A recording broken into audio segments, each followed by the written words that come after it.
Hi, and welcome to the Live Cook channel, the first and foremost South African online cooking masterclass. I'm your host, Pete GOFFE-WOOD, and tonight we've got none other than my good friend in Johannesburg, Benny Masekwameng, who will be cooking along with us. Ben, how are you doing, dude?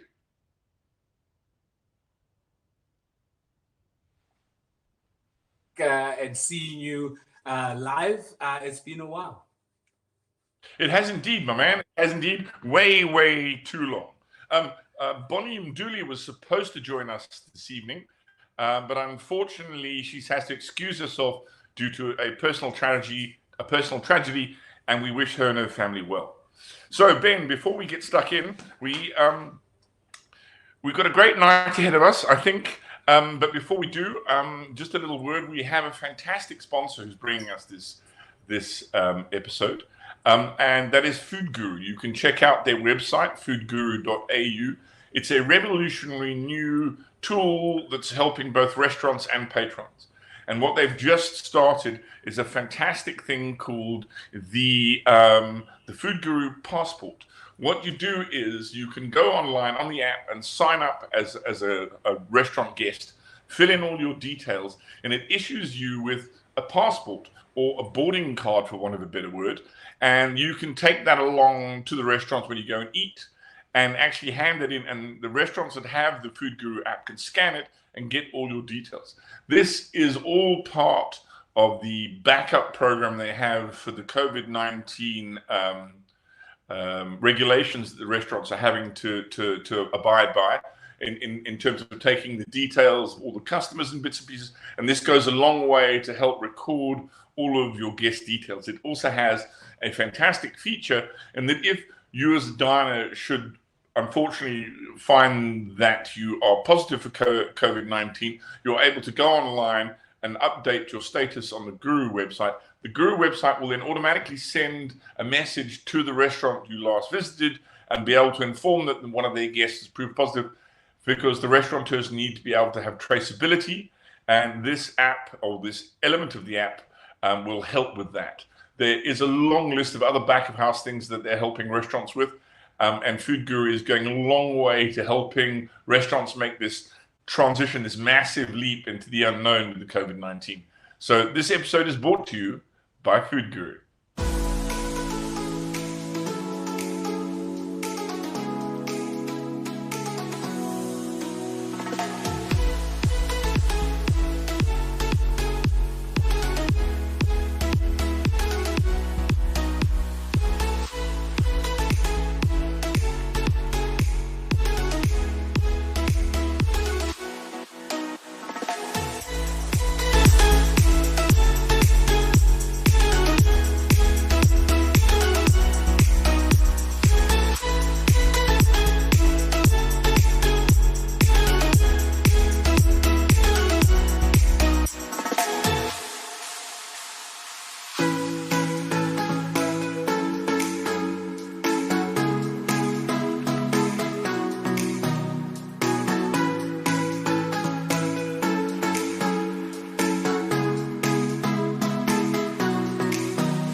So myself and Benny go way back, and I'm very excited about cooking alongside him, even though it's virtually this evening.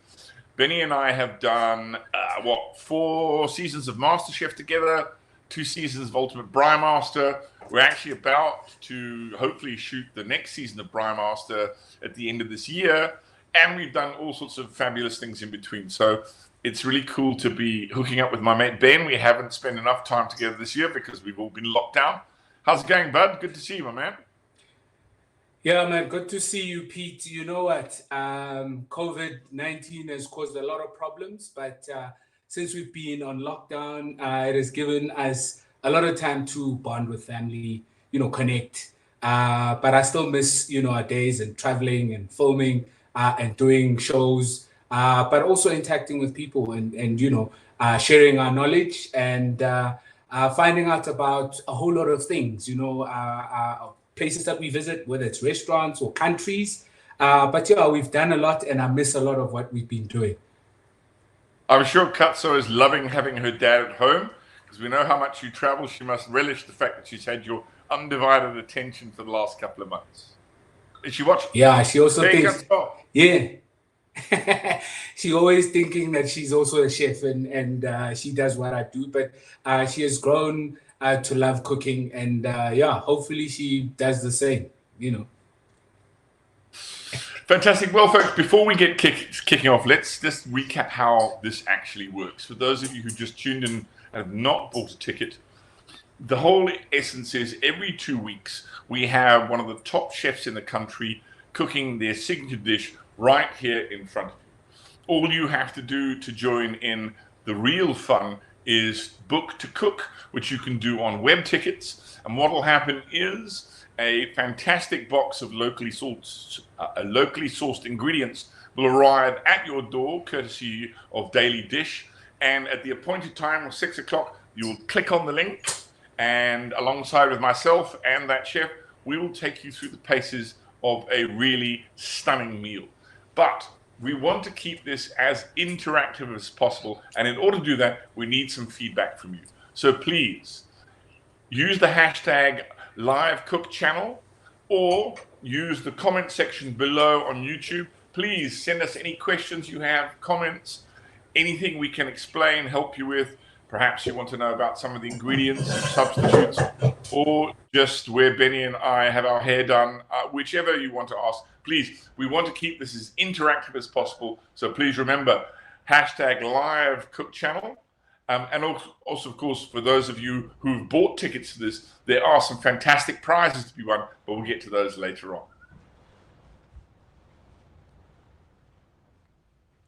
So, Ben. Oh, sorry, we also have, before I forget, we do have some birthday wishes before we kick off. Susan John, have a wonderful birthday dinner. Lots of love, Beans and Irene. And then to Liz Wilkins, happy birthday, from lots of love from Tori, Sandy, and Letty. So I hope you're having a wonderful birthday at home, folks. This is going to be a fab evening in. So, Benny, what are we cooking this evening? So today I've decided to do something that I've always said, that seafood is my favorite food. And I decided that, you know what, let me share one of my favorite dishes. I have a whole lot. It depends on the weather. But grilled salmon trout is one of my favorites. And the fact that I loved using salmon trout is the fact that it is locally sourced from 3 streams, and it doesn't come at a hefty price. But the grilled salmon trout goes with the creamy mashed potatoes with some dill and caper Hollandaise sauce, and also some grilled long stem broccoli, which I'm also going to add on crispy fried frites, you know, just for that texture and the look of the dish. But yeah, that's our dish today. Something that is easy, something that is quick, something that a whole lot of people would have the ingredients, especially in their cupboards and their fridges, where you don't have to go source out like hectic ingredients from specialty shops. So everything is all sourced locally, and it's easy to find, and using utensils that are found in every household. Cool, fantastic. Well, Rufino, don't worry. We won't move on too swiftly. We'll make sure you don't get left behind. We know you're trying to impress your wife this evening, so we will go at a reasonable pace that you'll be able to follow, and hopefully you'll be rewarded later for your diligence. So, folks, for those of you at home, this is the time where we get to take out our ingredients. You should have all prepared yourselves. Those of you who've done this is our 3rd episode by now. You might know the run through is to get all your ingredients out, and let's actually go through what's in the box, Ben, just so people can get themselves ready, and then any particular special cooking utensils they might need. Okay, I'm sure that everybody got that flyer with all the recipes and also how the ingredients are supposed to be. And I just want to go through like a rundown through things that are most important that should be upfront done already. So I'll start with the potatoes. On the recipe card, it would say peeled potatoes. So I would assume that everybody has peeled their potatoes, which I have in front of me like that. I know that some people might have gotten whole potatoes, but some people got baby potatoes like I did. So I peeled all the baby potatoes, except for 2, which I'm going to use for my frits, which I'll show you how to cut them. But then the rest, so it starts with the peeled potatoes, baby potatoes, and our main star of the dish, which is the salmon trout.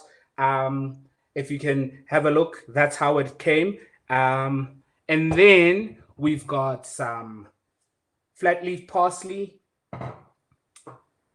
some dill, onions, some capers. I'm sure that you guys are able to see exactly what we have here. And then we also got some mustard, which we're going to add to the sauce. You're supposed to have some butter. And the reason that the butter in the recipe for the Hollandaise sauce is not in your box is the fact that Hollandaise sauce takes a while to make. And if you're not used to doing it, you might fluff it up a bit, maybe make scrambled eggs instead of the sauce. So we have a very convenient product that is foolproof in case that goes wrong. But I'll show you exactly what you need to use and what you need to make the Hollandaise sauce, which we're gonna go through it while we do our cooking. We've also for the Hollandaise sauce, we've got eggs. You have to have 3 eggs, which we're gonna separate. Eggs here, and then some butter, a little bit of vinegar, white wine vinegar, like so. And that is all the stuff that we need for the Hollandaise, but everything else is here. The broccoli shoots, lovely vegetable that is really nice and tender for this. So we've got those and some flour to dust your fish before you start cooking. And yeah, some olive oil that we have to start cooking everything with. So yeah, those are the ingredients that you're supposed to have, and not forgetting the cream, which we're going to use for the mashed potatoes. I take it, Ben, that that's a local olive oil. Yes, it's a local SA olive oil. We've tried to use everything all local to support all locals produce stuff which is of high quality and also very affordable for South Africans, instead of buying all the imported stuff that might have expired and not at their best quality. I think we must make a concerted effort to support local everything, in order to grow the economy. So I've decided to go with everything local so that we get it at its best, at its peak, and at its best quality. Yeah. And well, fantastic. I also noticed that another local ingredient you have there on your table is a lovely bottle of Simonsock Chardonnay. Seeing that I'm sitting remotely and not getting any of the fabulous food, at least I get sent a bottle of wine so we can join in, if only part of it. Pete, this is a very lovely wine to go with this, yeah? But yeah, cheers. We're going to cook with it and maybe, add it to a little bit of the cooking, but we're going to be drinking most of it. And of course, those of you watching, this is also one of the benefits of being a ticket holder. All of our ticket holders would have got a fabulous bottle of Chardonnay in their box to lovely appreciate and cook along with Benny. So I'm starting to get with Benny because, I unfortunately just have to watch you cook. And we're going to talk a little bit later about why food is your personal favorite. But we'll get to those stories a little bit later. Why don't you get started? Okay, so I would assume that everybody that has bought a ticket, just 2 seconds. I would assume that everybody that has bought a ticket would have gotten all of the ingredients. And like I said, on the recipe card, it says peeled potatoes. So I've got peeled baby potatoes here, which I have to start making because this is the part that takes the longest to cook with this dish. So what I'm going to do is I'm going to start the potatoes in a cold pot with cold water, but I'll just add the same water that I've had the peeled baby potatoes in. But remember, whenever you're boiling potatoes for mash, you must start it with cold water. And the rule is anything that is underground is started with, if you're going to boil it, it started with cold water. So we're going to have that going because it takes the longest. So we're going to leave that. It'll take about 25 minutes to cook until soft, but I'll keep on checking it during the cooking to make sure that the potatoes are cooked. And then we drain the water, mash up the potatoes, add the seasoning and the butter and the cream to make it lovely mashed potato. But after that, the next thing that we're going to do is cut up the potatoes for the crispy fried potato frites. So what I'm going to do is, obviously I've peeled my potatoes for the mash, but for this one, I'm not going to peel the potatoes. I've got these lovely baby potatoes, which I'm going to cut into slices. And in terms of thickness, the slices should be more like if you were going to be making, like, say, your potato chips, your Lay's potato chips type of kind of thing. So I will cut that one bit off so I can be able to cut you a few slices so you can get an idea of exactly the slice that you're supposed to have. So I'm just going to show you on this overhead cam like this.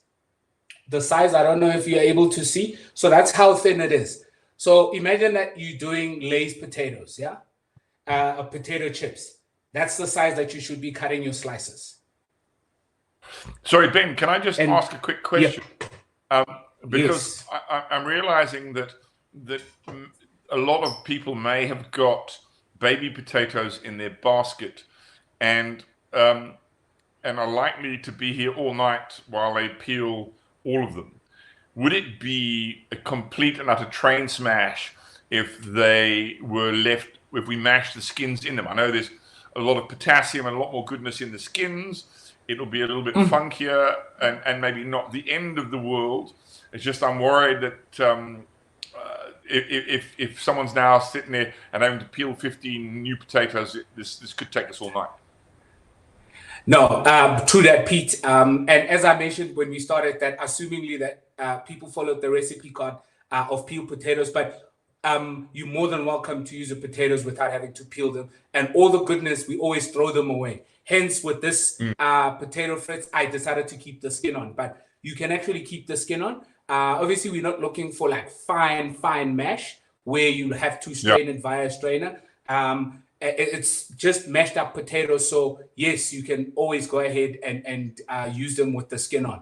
And obviously, all the nutrients that you're talking about will be preserved and stay in that mash.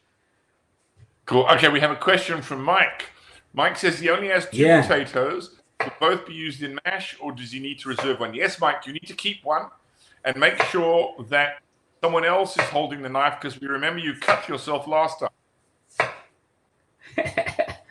Pete, he can also just use 1.5 potatoes for your mash, and for the frites, you don't need as many potatoes. Okay, cool. Even half a potato will be okay. If you're cooking for two, I assume that he's cooking for two. That's why he's got 2 potatoes. I would imagine he's cooking for 2. Although after his dismal failure with the knife in the last episode, he may well be cooking on his own. Okay, and then now I have, if you're able to see this angle, I've stacked a few slices, which is about 5, and then I'm going to start doing the matchstick cut which is to cut it into strips, which I'll do, and then I'll show you exactly what it looks like. I might be going fast, and people must be very careful when using the knife and cutting potatoes into this shape, because you most likely to cut your finger. If you have to leave parts of the potatoes, it's cool. You might have to do that, but you don't have to cut yourself. And I think the better camera would be this, where you're able to see exactly what they're supposed to look like after cutting them into matchstick shape. Pete, you know the French and don't worry, term folks, for it? If Benny's making it look easy, it only takes about 20 years to get as proficient as he is with the knife. Exactly. I probably have cut myself like 1,500 times so far. So yeah. Well, I always say that my fingers are a lot cut. longer. I always say that my fingers are not as long as they used to be. Yeah. So yeah, we've got our frits cut, which I'm just going to leave here for now. If we can cut back to this, we've got our potatoes going there. They're starting to boil. So what I'm going to do is I'm going to also put my pot with some oil in it. So what I've done is I put like a cup of sunflower oil into a small pot, and then put it up to high on my stove so that it starts heating up. This is the oil that I'm going to use to fry my frits, my potato matchsticks. So I'm starting to put it at 6 so that the oil gets up to temperature. And then I'm going to turn it low to about 4 just before I start cooking the potatoes so that they don't burn if the oil is too hot. If you've got a temperature gauge, you can and be able to check if the temperature gets up to 160 degrees. But I'm going to show you another way of testing whether the oil is okay before I fry. But if you've got a deep fryer at home that's got a temperature setting, you set it up to 160 and wait for it to get up to temperature. And then we're going to fry these and get them to crisp up and be all golden brown, and then reserve those. In the meantime, I'm also going to put up a kettle and boil some water for blanching my broccoli shoots. Just a quick blanch. Blanching means dipping it in cold, in hot boiling water, and for not more than 30 seconds, and then taking it out. What it does is it's partially cooks it, but then it gives the broccoli stems this lovely bright green color that comes out. So once we start grilling it, by the time that we finish grilling the broccoli shoots, they'll be nice and tender and for you to be able to chew. But it's just a quick, cooking and then refreshing them in ice cold water so that it stops cooking immediately. And then we're going to season the broccoli shoots, and then we're going to grill them.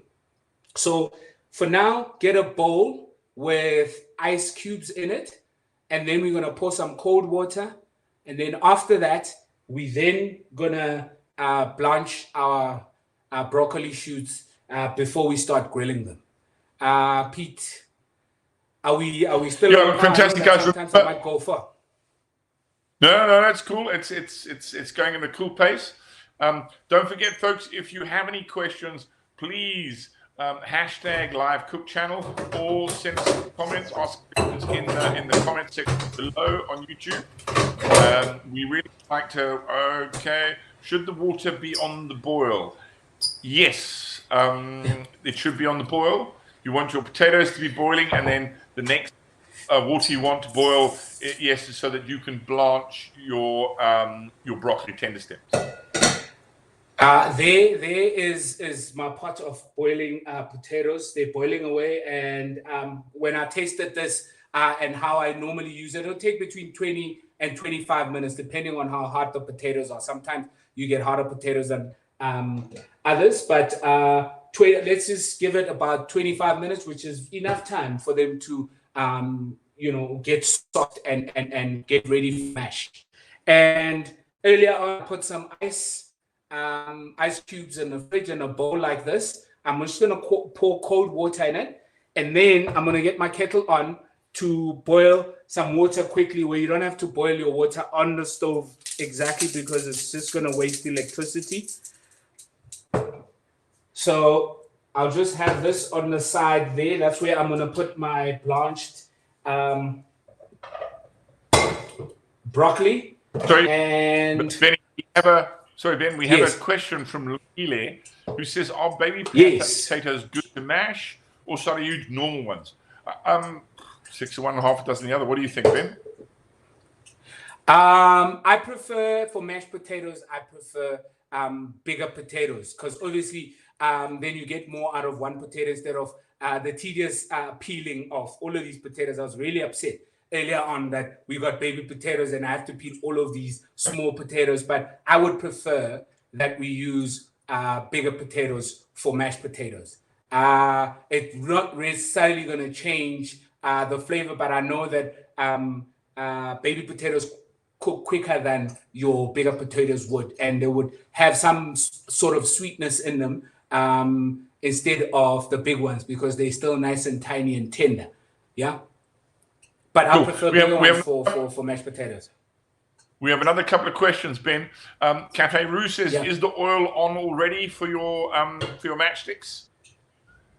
For my matchsticks, yes, I put it. Yes, I just want to get it up to temperature. If you can, I'm pointing it at it. I've put it on 6 for now, so that it gets up to temperature where it will be around between 160 and 170. So I'm looking at cooking it, heating it up for about 5 minutes, and then I'll keep on checking. And how you test this is you take one strand, that one matchstick, and then you throw it into there. Because it's sitting at the bottom, it means that the oil is not hot yet. So it starts to slowly start to bubble and all of that. It's not ready yet, but once it's ready, you will see it will have rapid bubbles going on. Cool. Just another quick question. Just can you recap what you're doing with the broccoli? Rafilo is trying to impress his wife this evening, and we needed to give the man as much help as we possibly can, because we want his evening to go well. Just a quick recap on the broccoli. Okay, for the broccoli, I am boiling water in the kettle now, which I'm going to blanch the broccoli in. This is a quick blanch, less than 30 seconds, and then I'm going to take it out, put it in my ice bath, which is what I've got on my stove right now on the side. This is just going to stop the cooking process down, and then it's going to make that lovely green color to come out and burst once I refresh it and stop it from cooking. So we're going to do it halfway, and then we're going to leave it on the side and grill it when it's nearly time for us to do the plating. Fantastic. Alrighty. So I'm just going to switch on my kettle because I've got it on across the kitchen, that side. But my potatoes are still boiling here. The oil is still heating up, and we're about to get ready to do the blanching for the broccoli. Fantastic! It's all happening. Benny is. I'll tell you a little story about Ben while he's playing with his kettle.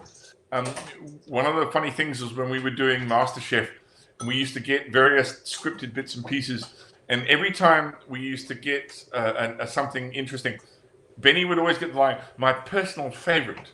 And so we always used to joke about it when he was about my personal favorite. And it was always, especially when it was fish, and whenever we do seafood curries or anything related with fish, Benny would always say, I have to say, "Oh, and now we're doing seafood, my personal favorite."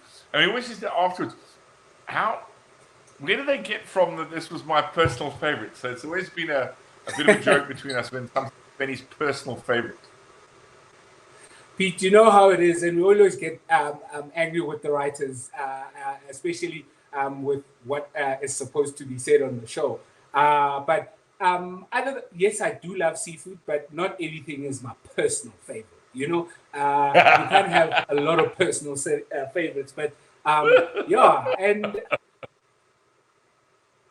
But the thing is, and I think because I mentioned this in a whole lot of my interviews, that the one thing that I started learning how to cook was fish, and as a result, seafood always comes up, and then it's assumed that it's my personal favorite. I love pork, to tell you the truth, but also that's my number one. I vouch for your love of seafood, because especially when we've been shooting Ultimate Braai Master, every time we've had a day off, particularly when we're down on the Wild Coast, sneaking off to find the best place that does fish and chips has always been a bit of a treat for us. Yeah. And I enjoyed that, and I love that, and I think that also what we share, especially when we go to restaurants and in all these remote places, and once we start finding a gem somewhere, then we start then talking about it, and then posting it on social media just to give exposure to that place. But I know we miss that. We enjoy going to different places and finding out all of these gems that a lot of people might not know about. Actually, my oil, it sounds like it's getting there, so I'm gonna do a second tester while we're still waiting. Throw in that matchstick in there. Okay, I think it's coming around.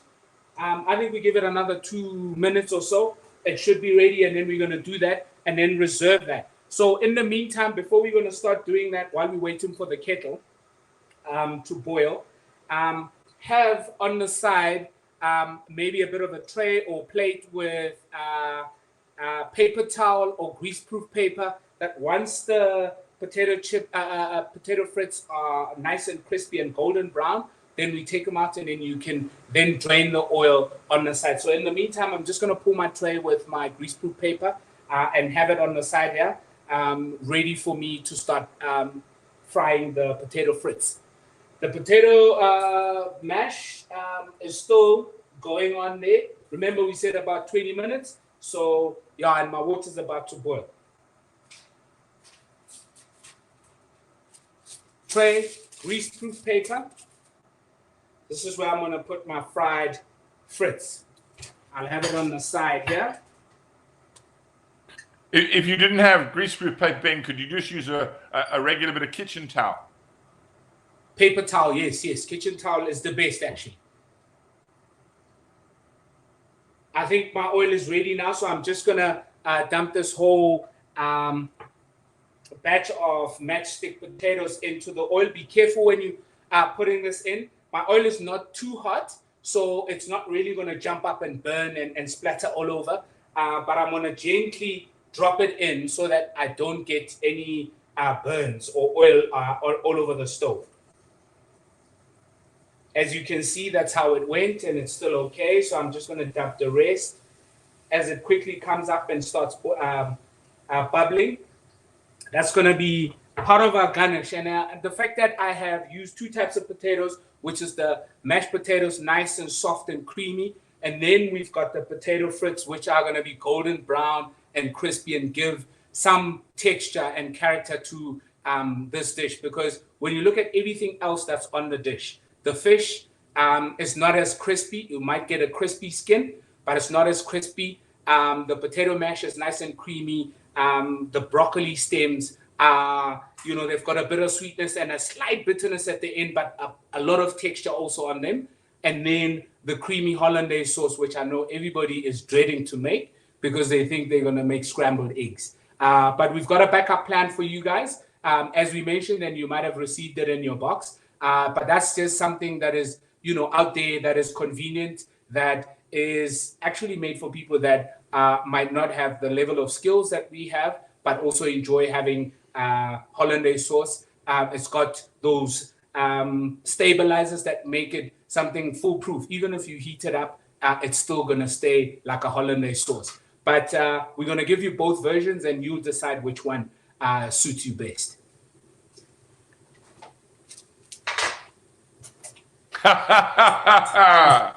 Sorry, Ben.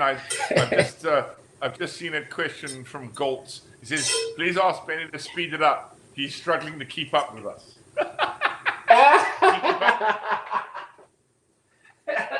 Okay. All right. So now my water is also it has also boiled from the kettle. So what I'm going to do is that I just put some in there. So now I'm back. I've just put in water inside from the kettle. And now I'm just going to add a little bit of salt. Salt actually helps bring up the temperature and make it, boil quicker. Sorry, there's a mistake there. Perfect. We good. We good. Yeah. Good. So salt is gonna make it, come up to boil. But don't worry, the potatoes are still there. We're still good. So I just wanted, rapid boiling so that I can dump in my broccoli like so. So I have it on the side here. That's what I'm gonna do. In the meantime, I'm checking this. So Eva is quicker than I am when it comes to doing this. Okay. Let's see if you are able to plate up as soon as I am. The Hollandaise pot is still coming. But yeah. But remember, Benny, remember, it's all important to make sure you give yourself enough time to plate up. To plate, yes. Pete, also, I would appreciate if you also give me time in terms of where we at, in terms of whatever must time I give you a time call? Okay, yes, please. Just like we do on the show, we just got to remind people what's happening. Seasoning right. Make sure you get the seasoning right. We know how pedantic you are about seasoning. Of course. You see, I just seasoned water, so that means you know how I love my seasoning. I just seasoned water now. Okay, when I open this, as you can see, the water is boiling and rolling. That's when I'm gonna add my broccoli, which is there. I'm just gonna dump it in there, and like I said, it doesn't really take too long, 30 seconds or less.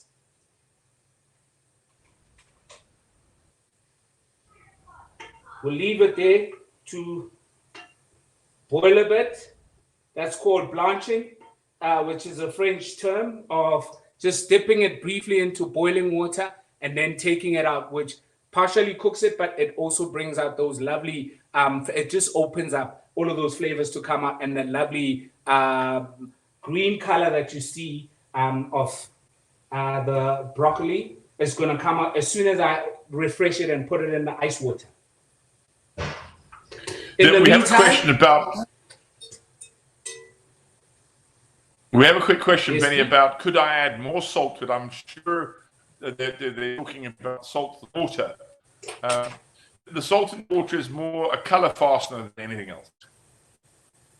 Yes, it's just to make the water boil quicker.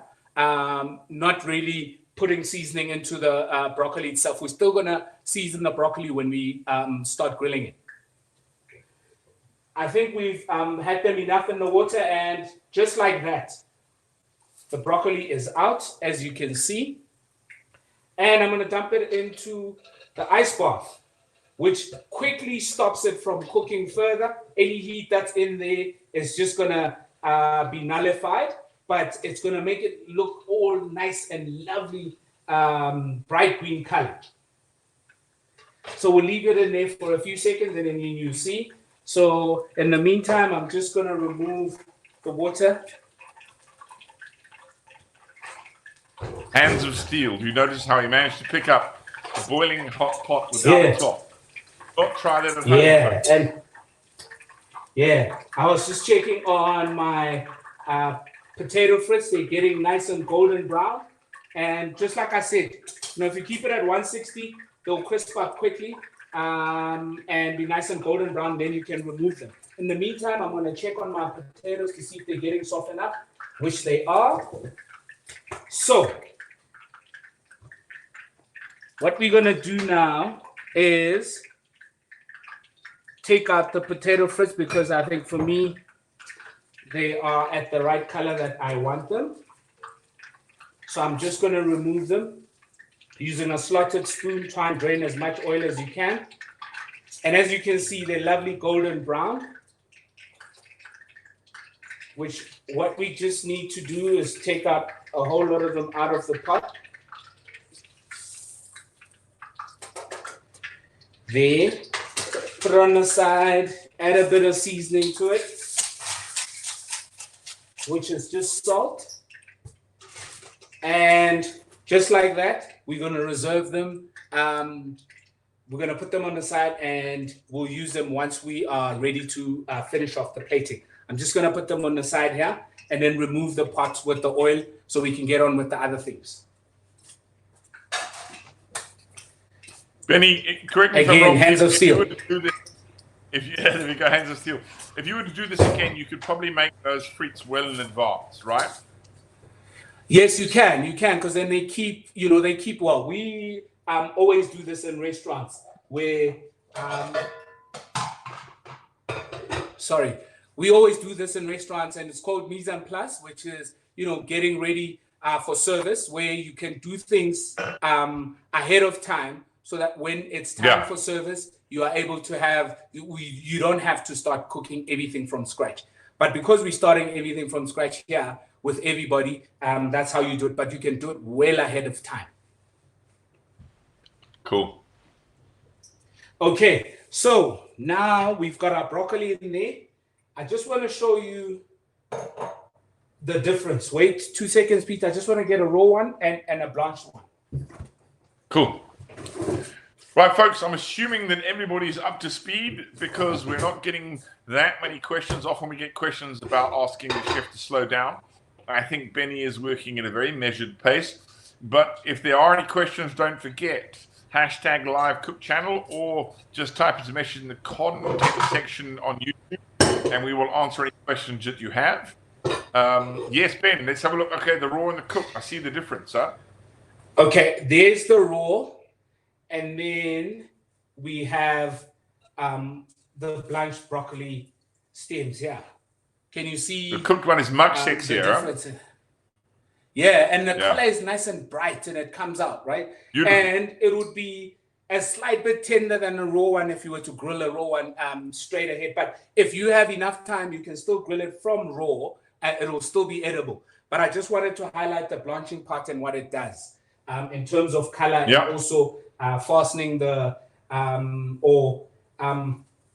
accelerating the cooking part. So I'm just going to take it out of the water and have it on the side where I'm just going to season it and leave it to get ready for me to grill. So the next thing that we're going to do is the dreaded Hollandaise sauce that a lot of people might slip up on. Yeah, so we've got our broccoli there. I'm just going to remove my bowl of ice.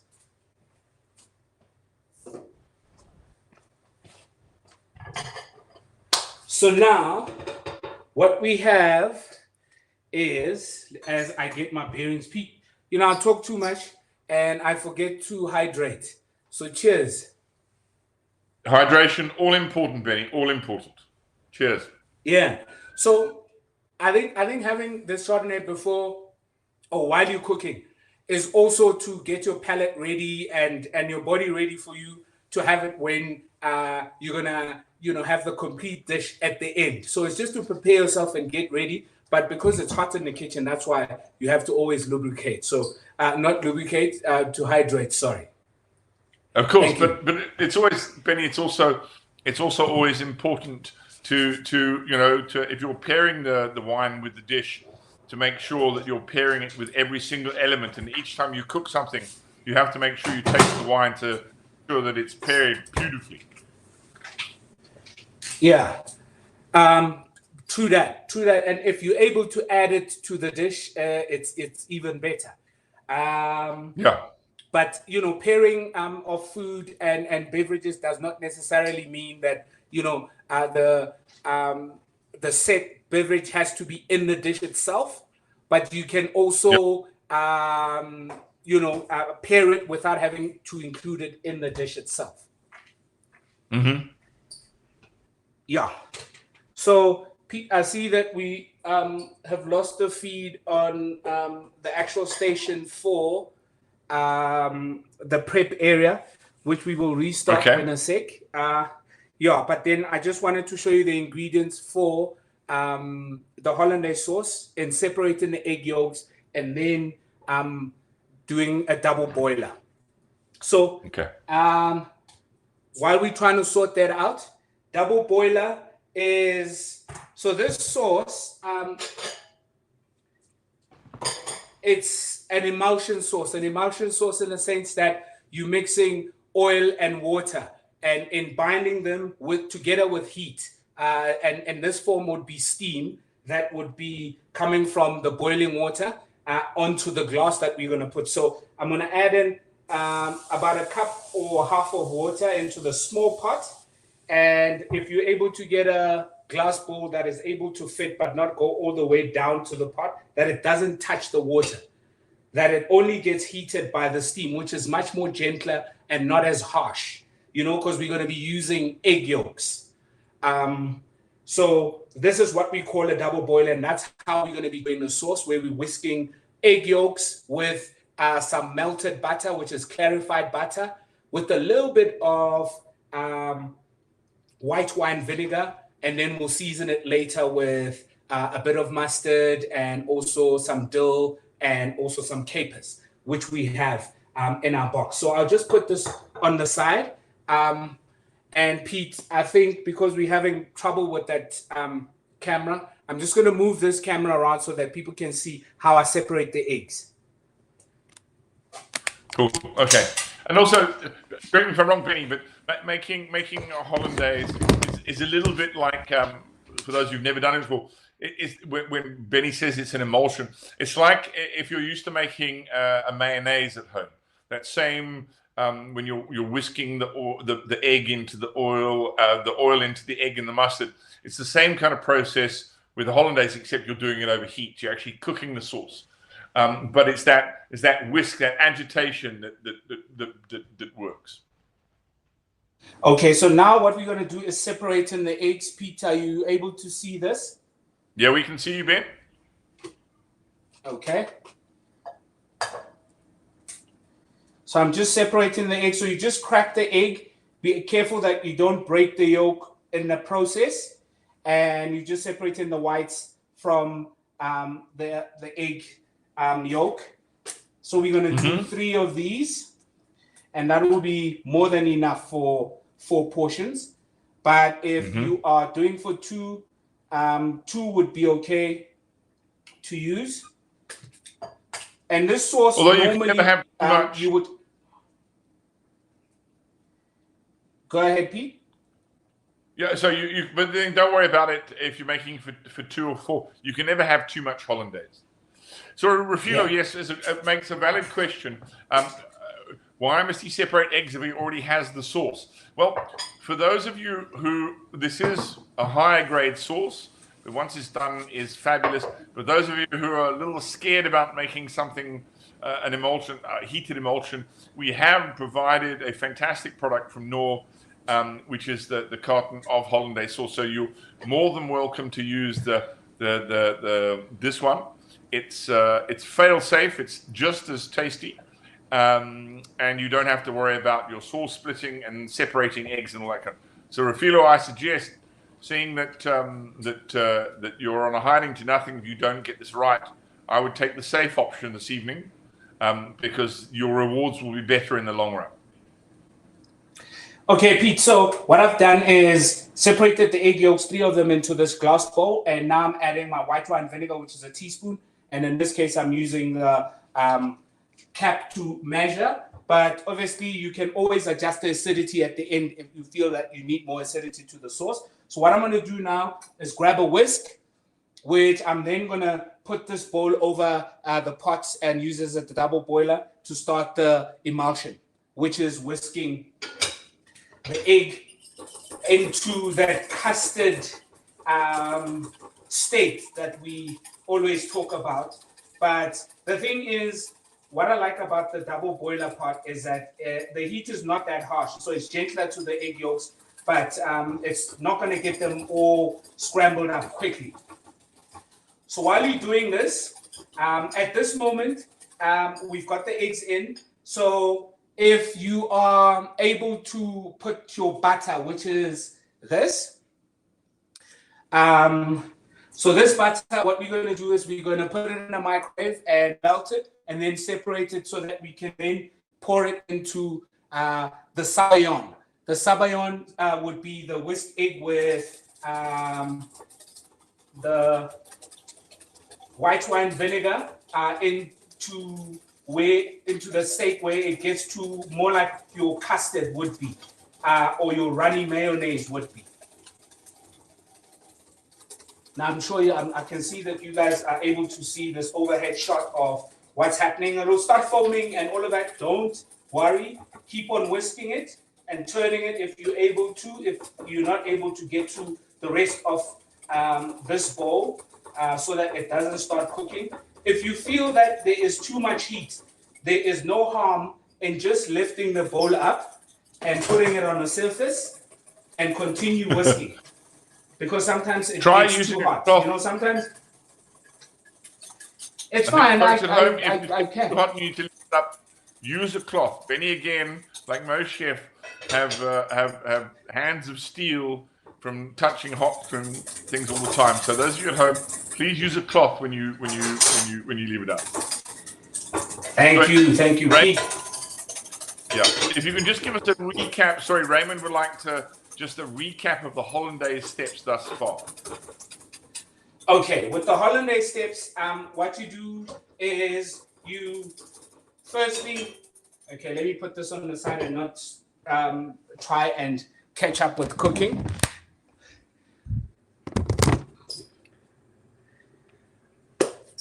Pete, are we good? Are you able to see me? We're back. Yes, we're back. So the recapping is separate eggs, 3 egg yolks into a bowl. Obviously have a double boiler going on the stove, which is about half a cup of water into a small saucepan, and then add to those 3 egg yolks a teaspoon of white wine vinegar, and then putting the bowl into the pot and then start whisking as the bowl starts heating up from the steam. And you whisk this until it gets to more like a custard state, where the name that I use, sabayon, where it's nice and thick and velvety, but still a bit runny and not scrambled. No solids. It's all sauce, and you can still pour it. So the state that I'm seeing it now, it's getting there, but it will have, you know, take a few more seconds for it to get to the desired state. But I think the best thing is to make sure that you don't scramble it. But if you do, then you know exactly what to do. You're going to be using the convenient product to catch up. But if you were to use it at home or do it at home yourself, this is how you would actually do it. And I think the thing to remember, Benny, is that if you're doing this at home, you cannot leave it unattended on the double boiler. You need to whisk continually. That way the egg is not going to stick to the bowl and actually curdle or turn into scrambled egg. Exactly. That's why I would constantly take it off if I feel that the steam is a bit too much, so I don't scramble it. Okay.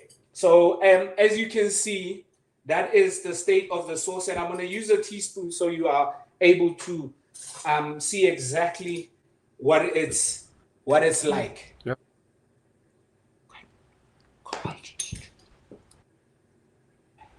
Like that. Perfect. If it coats the back of a teaspoon like that, and you can make a line like that, then it's perfectly the way that it's supposed to be. So we're going to put that on the side, and also with that melted butter that we have going on in the microwave, which I earlier melted my butter so that I don't have to go anywhere far. I've got my my melted butter in here, which is, we call it clarified butter because it's separated from the milk solids to milk solids and the butter and the fat itself. So we're using only the fat part and not the solids.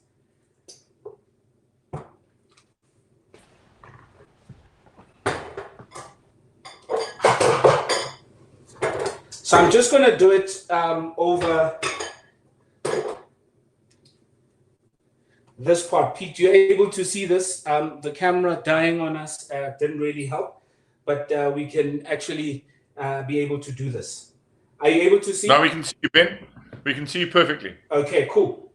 Yeah, I'm just going to, then you're going to start drizzling the sauce into the hot butter into the sauce, which is our sabayon that we just did over the double boiler. Slowly, so that then that's the emulsion part of the sauce making, where we're mixing the egg with the butter and making it, or thickening it in the process to get to a state of more like a runny mayonnaise. And sometimes you might put a little bit too much of the butter and that it then becomes too thick. But when it does that, there's a way to remedy it where you can add a few drops of water just to thin it down a bit. We have a question here that says, Benny, could you use an electric whisk, a hand, like one of those, instead of whisking? Yes, I think you could. There's no reason why not. So. Yeah, no, you can. I just prefer using this because you have more control, you know, whether you've reached the state that you require or not. But it's much easier using an electric blender or beater. Yeah. So I think we're using all of the butter, which was, correct me if I'm wrong, Benny, we were looking at about 150 grams of butter. Was that right? That's for 4. And that's also a guidance. So I would actually, with this one, probably going on to about 75 mils with the 3 egg yolks. But obviously, depending on the size of your yolk, sometimes they are bigger than normal, and you would require more butter. But when it gets to the right state, then you will be able to know, and especially using a whisk, you're able to judge that. Yeah. But I think for novices at home who've not done this before, to just stick to... Yeah, I would say between 75 mils and 100 mils for 4 people and 50 mils of butter for two people. Yes, we have a question from Mike, one-handed, scissor-handed Mike. And they put sauce on to warm if they're not making the Hollandaise. So not at the moment. I'm gonna be able to show you when using the convenience Hollandaise sauce that you can heat it up. It's not gonna separate.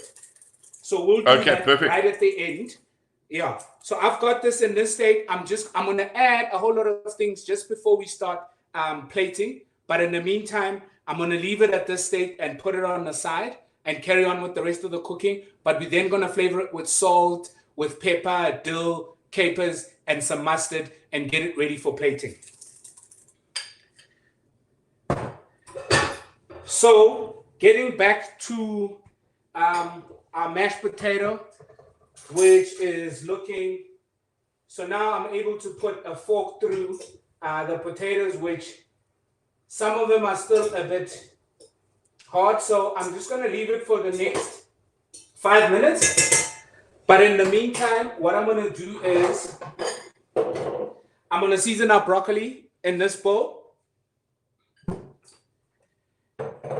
And then we're gonna get ready for it to grill. So we're nearly getting to the end of the cooking part. And the fish, if you are wondering, because it's such a quick cooking item, it's the last thing that we're gonna be doing for this dish, so that it's still nice and pink in the middle. Because I think people forget that, you know, with meat, you need to let it rest, but fish literally needs to go from the pan to the plate and on the table immediately. For those of you who are maybe seeing a strange tail that's going behind me, I've just had a new presenter who's going to walk past me in a second, who's joining me this evening, is the local cat. Yeah, they like fish too. Yeah, I think she heard the word salmon trout that came to join us. Yeah, what I've done is I've just seasoned the blanched broccoli stems with salt and black pepper, and I'm going to use our lovely olive oil here. Just a slight drizzle on the top, if you can see. Just hold that olive oil up to the camera, Ben. Have a look. Has it got that the SA olive sticker on it? Let's have a quick squiz. Ah, yes, indeed. That's definitely That's how you know, folks, if it's a local olive oil. That's the one you should all be buying. Pete, I've had the pleasure of being an MC at the Olive Oil Awards, South African Olive Oil Awards, and I must tell you that we're also one of the best olive oil producing countries in the world. And one thing that I learned about the olive oil that we produce here in South Africa is that they say it's at its best when it's 90 days old, or not more than that. So, we get a lot of olive oil that is imported into the country, and we don't know when it was produced. And sometimes it could be years.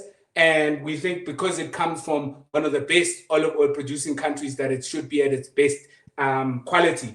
But South African olive oil is the business.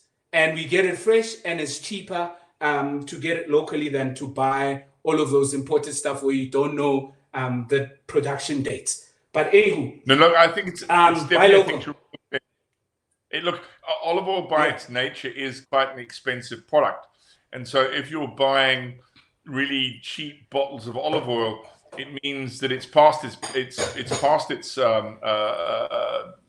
date. And kind of stuff that they couldn't give away in Spain or in Greece or in Italy, and that they try and sell it down here. I think we do, without a doubt, we have the best olive oil in the world. We have a number of olive oils that have won gold medals in international competitions as some of the best stuff produced outside of Italy in the world. Our olives are top class, and our olive oil really is quite magnificent. It could be supported without a doubt. Okay, Pete, if we can recap on the time. How much time, how far are we into the cooking process? Okay, so you should have finished 5 minutes ago, Ben, but that's fine. We will continue to indulge because we cannot wait to see how fabulous this is. By now, we would have said, contestants, you've run out of time, but we won't put you under that kind of pressure today, Ben, because we know. Okay, cool. What I'm going to do now is put on these lovely broccoli stems into the pan and start grilling them. And then while they're grilling, I'm going to actually move the pan to the other plate and then start mashing our potatoes once I drain the water out of it. You can hear that sizzling sound? The pan was lovely. It's lovely and hot. I didn't put any oil because I put the oil in the broccoli itself when I was seasoning. So this will just give it that nice griddle and charred texture and taste and feel, which is going to add to the whole experience. So I'm just going to swap these plates and do that. In the meantime, I'm just going to have Pete. There was a question, and all I can say, Vim, the answer to your question is later. Okay, cool.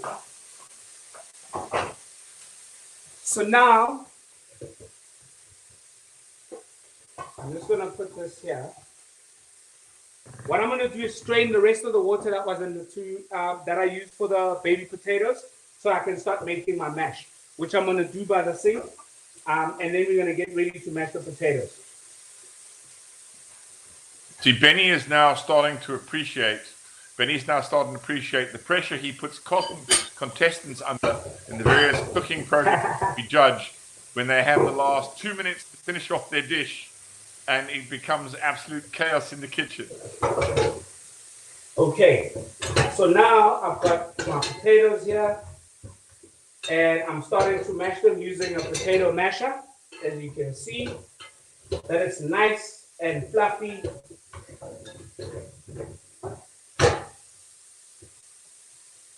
I need a hand towel.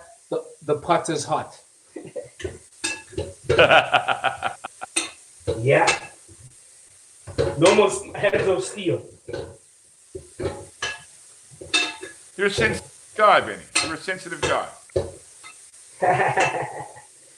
Okay. So while I'm doing this, I'm going to mash this into a nice fluffy mash. It doesn't necessarily have to be really smooth, unless if you were going to pipe it out of a small nozzle piping bag. But it will be still nice and smooth and not as lumpy or chunky. And sometimes you get potatoes that have got a lot of moisture content in them that, sometimes they get a bit slimy and all of that. What it means is that you mustn't add more liquid to it.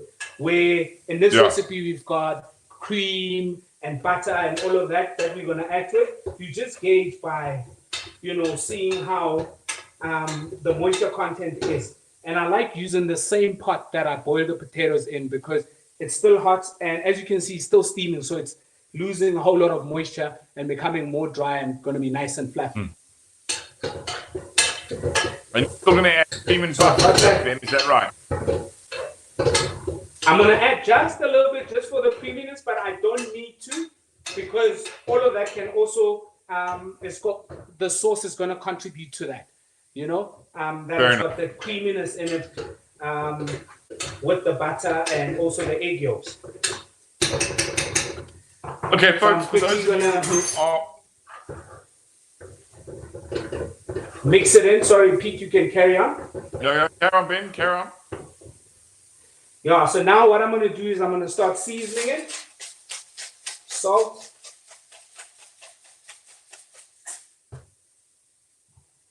And pepper. And then I'm going to mix it in like that.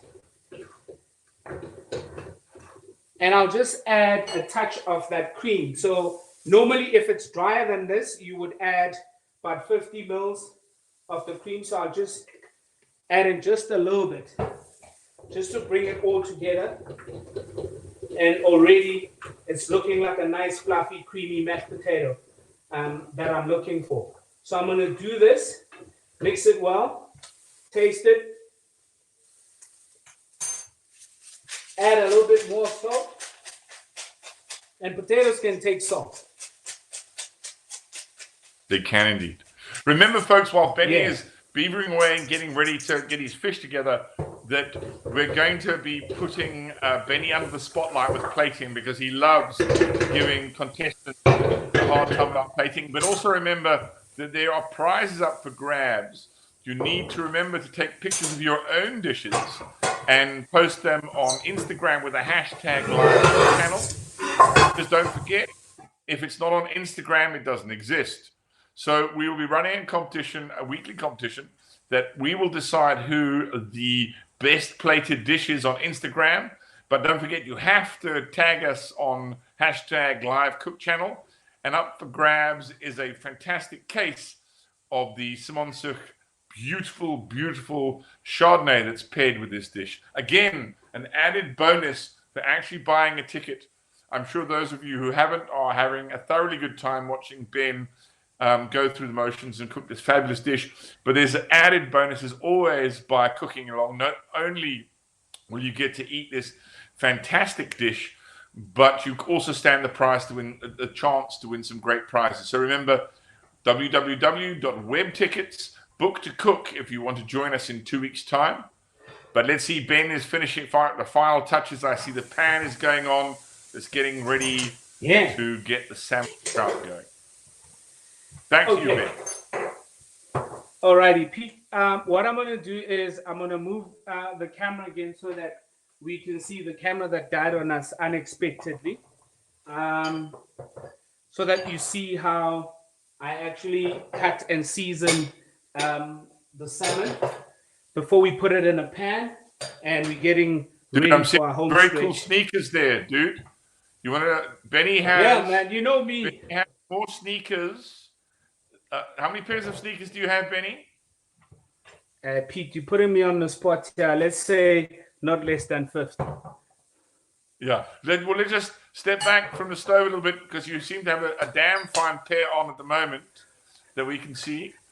Benny has you can actually see a very them enviable selection of sneakers. And whenever we shoot at MasterChef or Brian Master, he never wears the same pair of sneakers twice. Yeah, I'm like Sean King. You know Sean King with the sneakers and he's the king. With, everything else. Yeah. So, Pete, we're going to move this a bit so that we are able to see what's happening on the board. Are we all good? Are you able to see what I'm going to be doing here? I just want to cut the fish.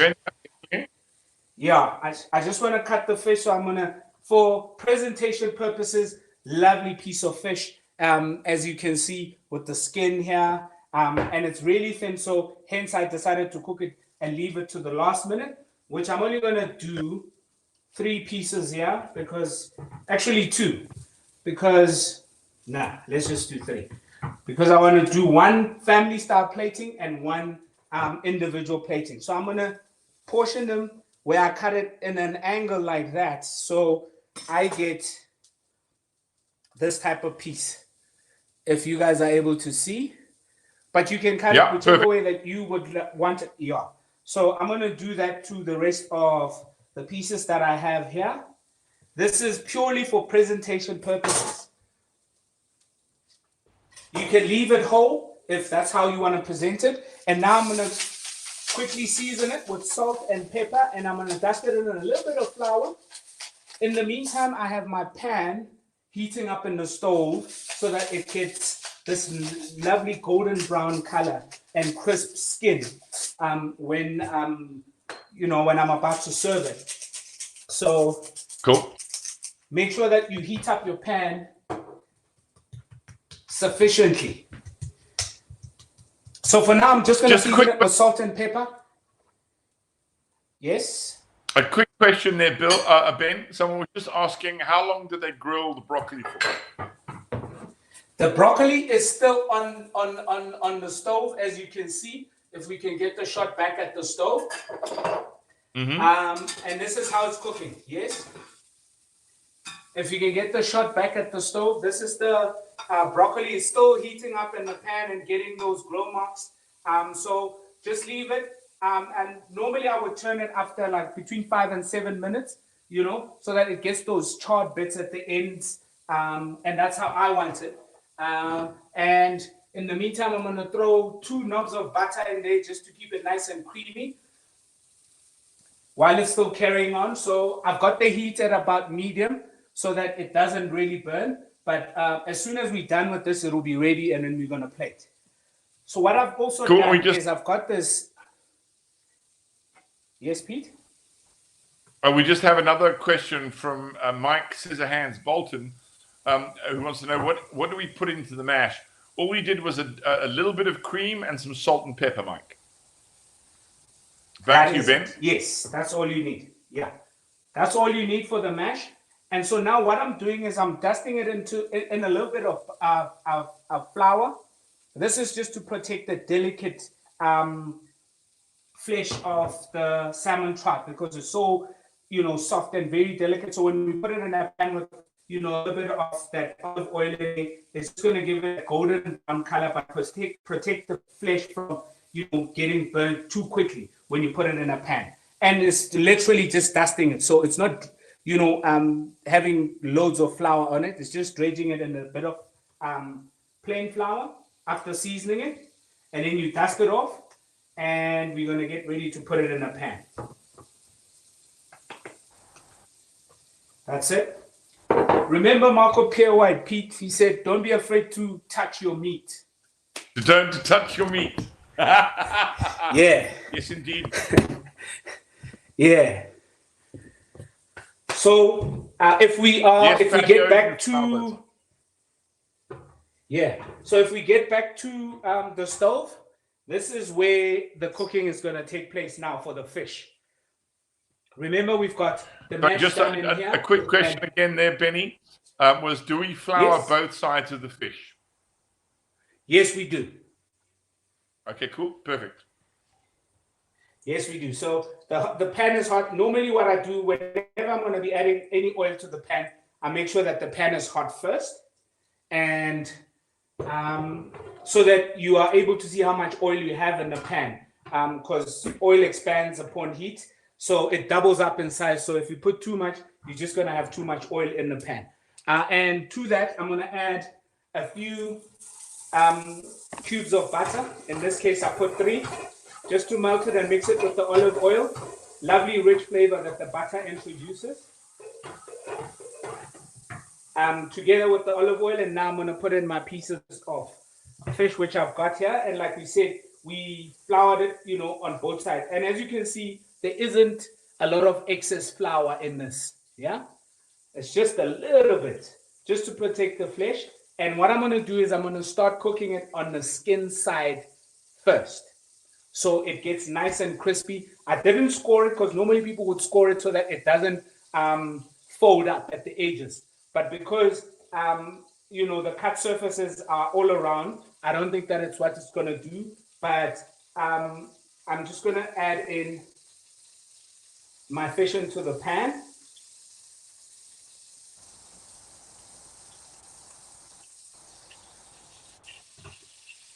I'll start with these 3 pieces for now.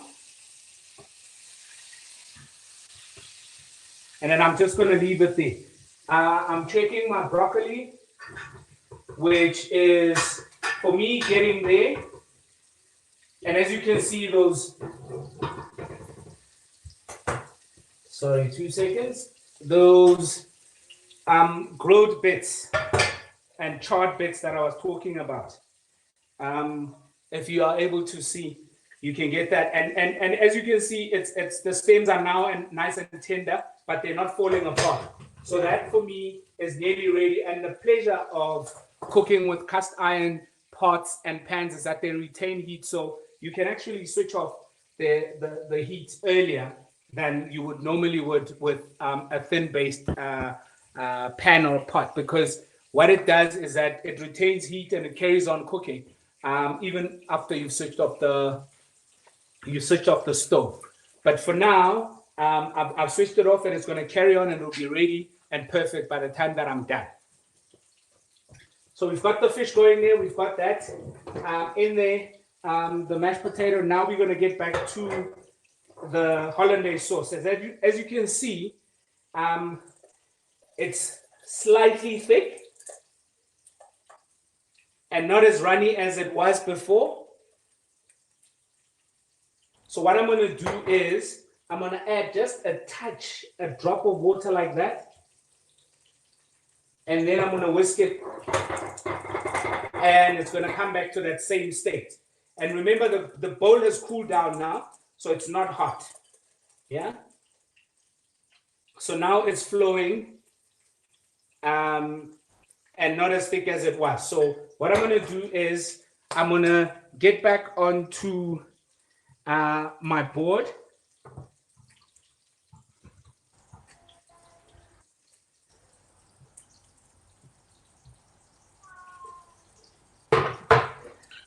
I'll bring you back to my board with the camera. Sorry about the camera that died on us while we were doing this. Peter, are you able to Yes, see? Mike, we see everything. Okay.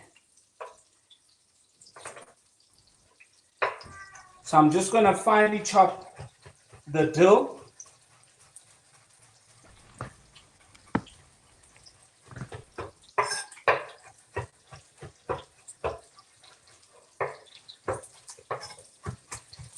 Benny, can you just tilt your screen a little bit? Sorry, not me. Yeah, there we go. Like Perfect, that. dude. Perfect. Yeah. Excellent. So I've got my finely chopped dill here. And I've also got my mustard that we're going to add onto the sauce. And also some capers, which I'm going to roughly chop, not really finely, but also just that there's a little bit of texture too in that. Capers have a bit of acidity in them because they preserved in brine. They're also very salty, hence I didn't season the sauce before because we're going to get some seasoning on the sauce from the capers also. And the acidity from the brine instead of having too much of vinegar in it. So Ben, I know you're getting ready with the garnish. So if we weren't to make the Hollandaise from scratch as you've done, I'm assuming that we can just use the Knorr Hollandaise sauce and just warm it up in the pan to be at the same position you are, ready to add the garnish. Sure. So with the Hollandaise that we have, sorry, Pete, I just turned this fish and lovely crisp skin that is, you know, from the hot pan with the olive oil and a little bit of the butter. So I've just turned the fish, and that's how it looks like. Yeah. So yeah, getting back to the Hollandaise. So the packaged Hollandaise sauce, the convenience Hollandaise sauce from our lovely guys at Knorr, is heat resistant because it's got stabilizers and stuff like that. So it's not really going to separate if we put it in a hot pan.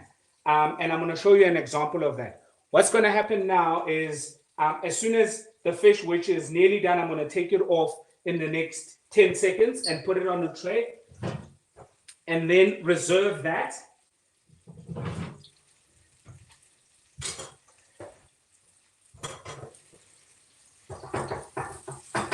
And so that's because it's so thin. So what you're doing there, Benny, with the salmon trout is you're undercooking it a little bit, so it's a little bit pink inside. You're not cooking it right way through like you would do a white fish. Yeah. So what I'm doing now is I've taken it out of the pan, and what I would normally would do, if I can put this down a bit, what I would normally do is now add in my capers and my dill into the pan, and then add my Hollandaise, and then reserve that sauce. That's how my sauce. That's what the sauce in the convenience sauce is for, because it can withstand the heat, which I'm actually going to do. So I'll put in a little bit of the capers with some really quickly chopped onion, just a little bit, you know, to draw up all of those juices that got stuck to the bottom of the pan while I was grilling the fish. And that I'm going to reintroduce in the sauce. So, okay, you're getting all those flavors, sauce. all those flavors from the just pan to pick up, to really add to the sauce. Brilliant. Yeah. So while it's cooking like this, as you can see, my friend is just leaving. Oh, the cat. Yeah. Before she jumps on the laptop just... and we lose the feed completely, yeah. I think I'll just move her along. Yeah. Okay. So with this, now that the onions have softened up a bit and also a bit of the capers, I'm going to add the Hollandaise sauce. As you can see, the consistency that I was talking about. Look at how it is. Yeah. You know, the two sauces and how thick it is. It's got that mayonnaise consistency when you look at it. Yeah. Which I'm just going to then stir into the pan. As you can see, it's not separating or cooking, you know, the egg particles that are in the sauce itself. So it'll still be okay. And if you still feel that it's a bit too thick, you can always add a drop of water to just make it, you know, to the right consistency that you want. And it still stays. As you can see, it's boiling, but it's still stable. Yeah? And thinning that out with a drop of the Chardonnay wouldn't be the word. Benny? Exactly. Pete. Thinning it out with a drop of the Chardonnay wouldn't be the worst idea in the world. Yeah. To thin it down a bit. Thank you for that. So I'll just put it in there, and then I'm going to switch off the stove so that everything now is. We have the mash, we have the sauce, we have the garnish that's ready. We've got the broccoli that's grilled already. So now what we need to do is start plating, which in the meantime, before you start plating, what do? You get ready and you clean up. But in this case... Okay, Benny, well, while you get yourself ready to do a bit of plating, we're going to just have a short ad break for one of our sponsors this evening, and that's the RCL Food Partners, who serve a multitude of businesses across various spectrums with all manner of food solutions, whether it's you name it, any kind of thing from chicken to pies to rust to cream sauces, you name it, that they have a solution for your problem. And they are without doubt one of the largest, if not the largest, food solutions provider in Africa. And here is a message from their head chef, Brad.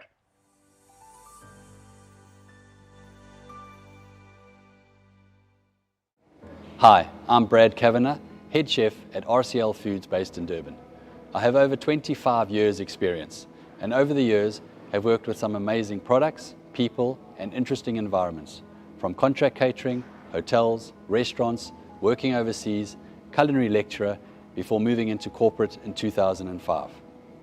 Never before have we experienced tough times as we are experiencing in our industry at present. At RCL Foods, we're all about partnerships. And during this lockdown, we've put our heads together to find ways to help you, our hospitality partners. Over the next couple of months, we'll be releasing a series of videos from our kitchen. No frills, just useful and practical tips from our range of products to assist you in reigniting your business. From mid-July, you'll be able to access our video channel via our RCL Foods website under our Food Partners page. We hope you find these videos useful on your journey to rebuilding your business. Keep well, be safe.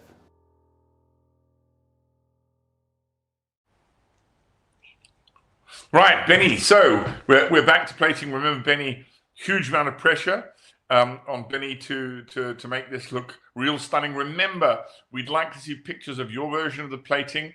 Hashtag #iCookChannel if you want to win a fantastic prize of a case of Chardonnay from Smonsuk. Benny is making those frantic last-minute maneuvers in order to get plated and stuff. Okay, Benny, contestants, you have 5 seconds remaining. Time to be plating up. Yeah, no, the pressure is hectic when it's on the other side, right?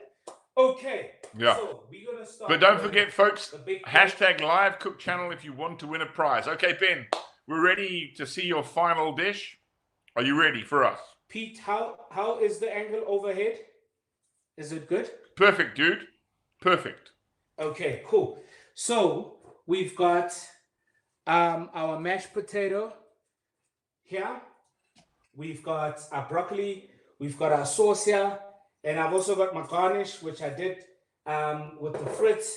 And then we've got our fish, which is on this side. Just getting my spoon to start plating. So the first thing that goes onto my platter is my mashed potatoes. Now you can go as fancy as you want with the piping bag, but I prefer more rustic presentation like this. This is what you would do if you were going to be plating for your family, and you're going to put it onto the dining table for people to just help themselves. So we've got the broccoli, which I'll put around like that. Lovely stems that have been grilled, blanched, and just put on the side like that to make sure this plate looks well, because I judge people on plating and some have lost out on winning because of plating. So I hope I don't get eliminated from this. So I have a feeling you'll be able to keep your apron, Benny. Yeah. So we've got those two elements on, and then now I'm going to bring in my fish, which this is what it looks like underneath, and it's still lovely and hot and soft, but the skin is nice and crispy like that. So this is how I would then plate it on there with the skin side down, showing those lovely colors of the salmon trout.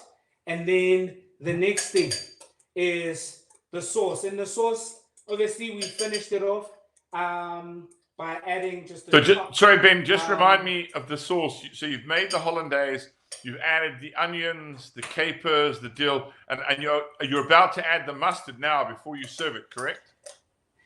Yes, actually a little bit of the mustard on the one that we whisked up together.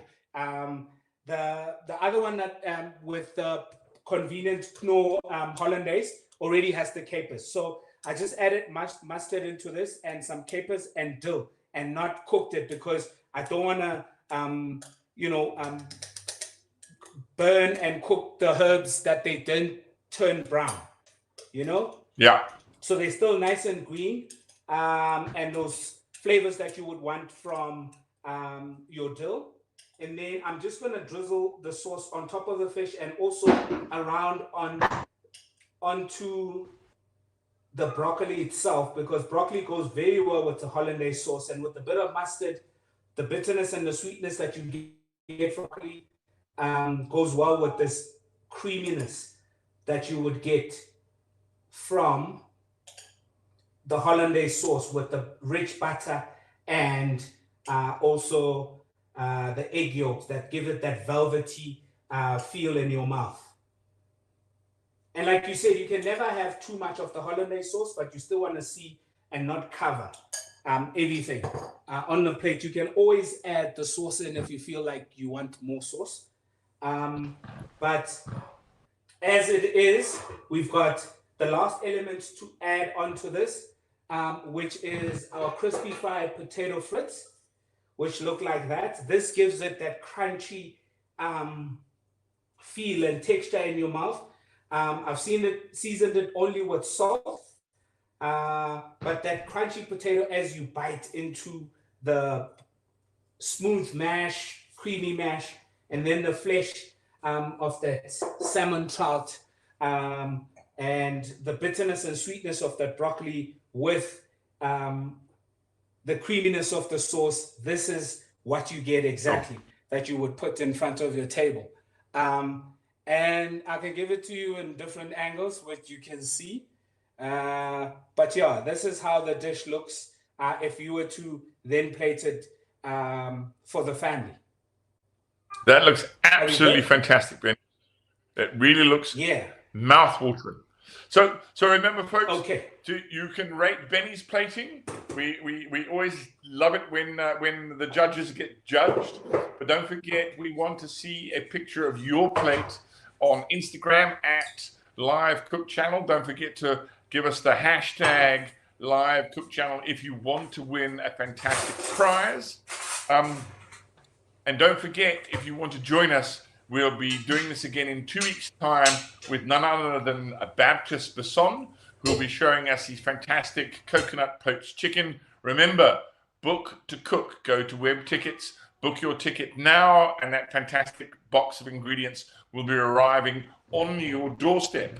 So before we say goodbye to Ben, we have a lucky ticket winner, Pete Blackwell, from Santon up in Joburg, in Benny's neck of the woods, has won our lucky ticket number. So remember, those of you who tagged along for free, I hope you've enjoyed yourselves this evening. But remember, if you go to web tickets and buy a ticket for this session, you'll be able to cook live with our chef, and you too will get to tuck into what this evening has been an absolutely scrumptious dish prepared by Benny Masekwameng.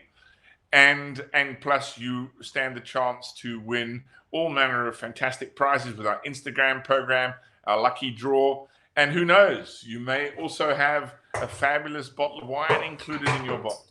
But all that only goes to the lucky ticket winner. So Ben,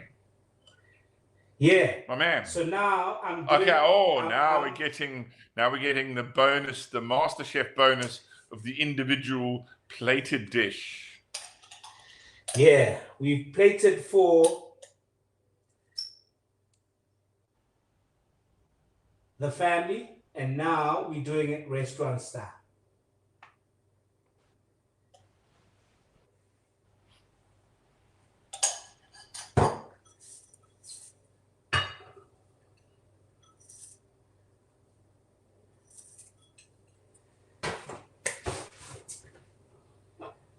And this, ladies and gentlemen, is how I would, present it in a restaurant.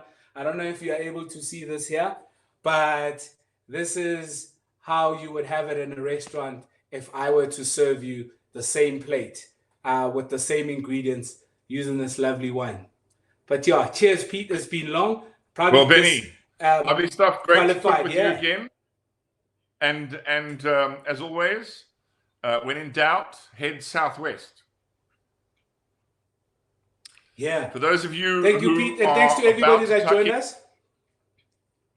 For those of you about to tuck into thanks, Ben. For those of you who are about to tuck into a fantastic meal, remember,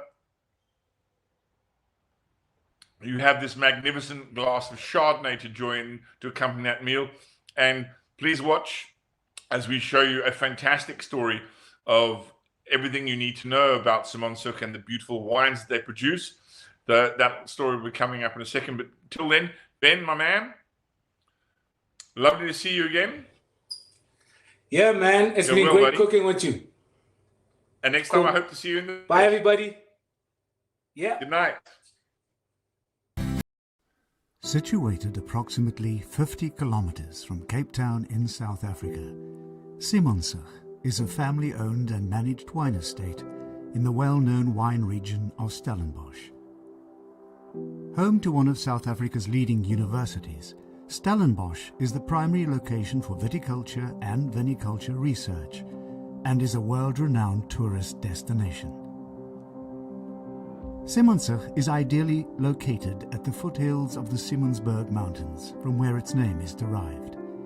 We enjoy unique geographic and climatic conditions, similar to the Mediterranean wine regions of France, Italy and Spain. We experience cool, wet winters, and our close proximity to the Atlantic Ocean brings cool afternoon breezes that chill the grapes after long, warm summer days to lengthen the ripening period that preserves the complexity of flavors. A diverse range of well-drained shale and granite soils and long periods of sunshine during summer make this the perfect location for viticulture. Simonsuch has been in the Malan family since 1942 and is owned and managed by brothers Francois Malan, the viticulturist, and Johan Malan, the cellar master and winemaker. The history of the Malan family goes back to 1688, when their descendant, French Huguenot Jacques Malan, arrived in the Cape after fleeing religious persecution in Europe. Frans Malan was an entrepreneur and pioneer in South Africa's wine industry.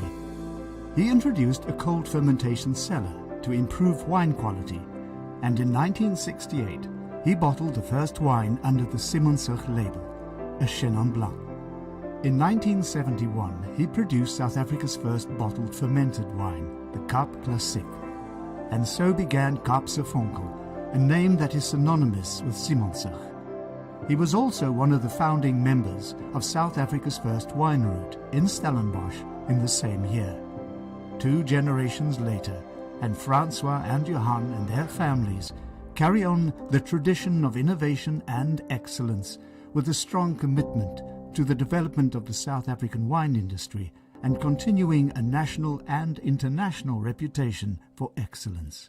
The estate's vineyards cover 214 hectares and are planted with classic varieties such as Chenin Blanc, Chardonnay, Pinotage, Shiraz, Cabernet Sauvignon and Pinot Noir. An independent, family-owned and managed wine estate, Simonsuch is proud to use grapes grown in our own vineyards to produce the majority of our wine, and we are strong advocates for the Wine of Origin Stellenbosch brand. Crushing, bottling and labelling are all done on the estate, ensuring high standards of wine quality. We dispatch our wines to over 50 countries globally. Always adhering to our winemaking philosophy, we respect what nature gives us each year and reflect it with simplicity and little interference. Our range of wines are diverse and the quality is exceptional. There is something to suit everyone. From our iconic single vineyard Cabernet Sauvignon, the Garland, the superior quality Malan family selection, the premium cultivar range, and of course our method Kaap Klassiek's Kaapse Vonkel. For day visitors, Simonsuch offers a range of activities, from tastings and cellar tours, including an exclusive degorging experience and delicious meals at our Cuvée restaurant. Visitors are able to enjoy a peaceful walk around the Labyrinth Vineyard, and the park provides an open space for our community to enjoy, a destination for those who want to savor the ambiance of our beautiful setting.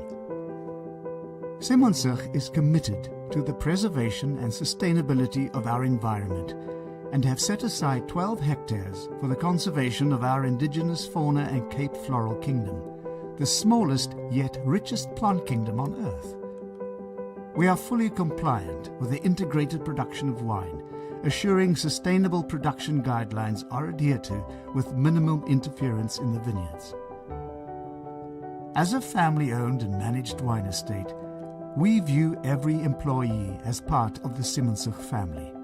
Many have lived here for generations, and we are dedicated to their well-being.